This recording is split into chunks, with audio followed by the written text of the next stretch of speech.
Hi guys, Keith Downie here from Sky Sports News. Hope you're all well. Welcome to the Keenan Stadium in North Carolina. Just have a look behind me there.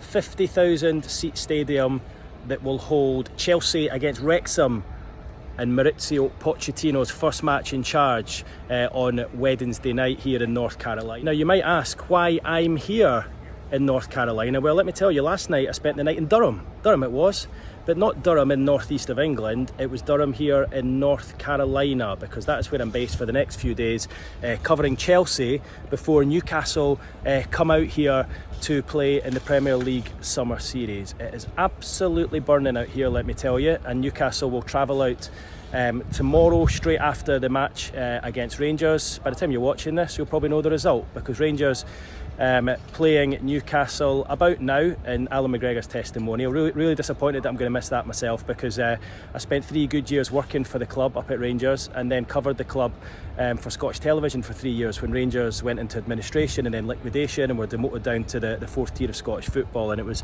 obviously very difficult times. That was before I moved down to the northeast to cover the football down there. So sadly I'm not there tonight, but listen, I'm here instead in North Carolina covering this Chelsea-Wrexham match tomorrow or today by the time you watch this, and then I'll fly on to Philadelphia and join up with the Newcastle squad. So this essentially is the first in a video diary from me. Lots of behind the scenes access from me, lots of content hopefully that you guys can enjoy, and hopefully lots of transfer stories as well. I'm sure most of you will be aware by now that Allan Saint-Maximin did not travel to Ibrox for that match against Rangers. That's because there's some serious interest now from the Saudi Pro League, and it feels very much like that is a deal that could be done, and in turn would facilitate Newcastle's abilities to get Harvey Barnes in.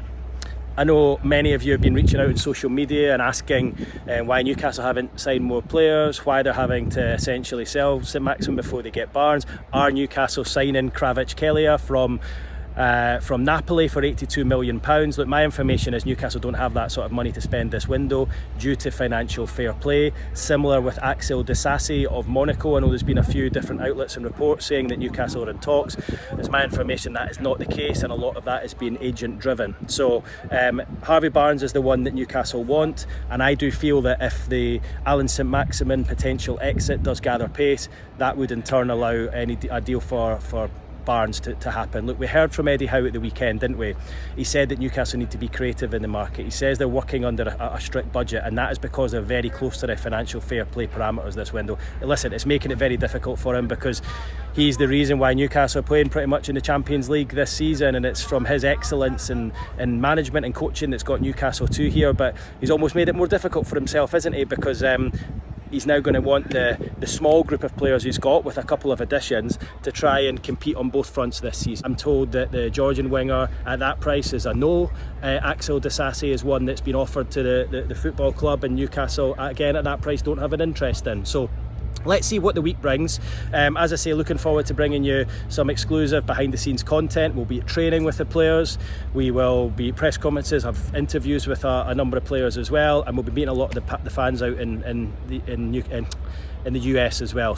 Hopefully have some fun with them, and hopefully bring you guys back home some content. So for me, it's North Carolina just now, then on to Philadelphia, then on to Atlanta, then New Jersey. Then I've got to go to Washington to finish off with Chelsea, who are playing, I think, is it Brighton? No, it's not. Maybe Brentford in the last game. Losing track, so many games. And then finally going up to New York for just a couple of days break at the end of that. So it's going to be pretty crazy. You can probably see the sweat just dripping off my forehead right now. It's about 36 degrees. There's absolutely no wind. I would not want to be a football player going out to play on that pitch tomorrow in these conditions.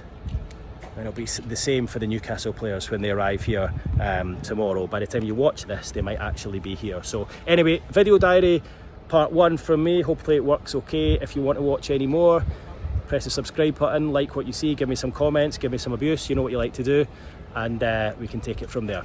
Okay, cheers guys, see you soon.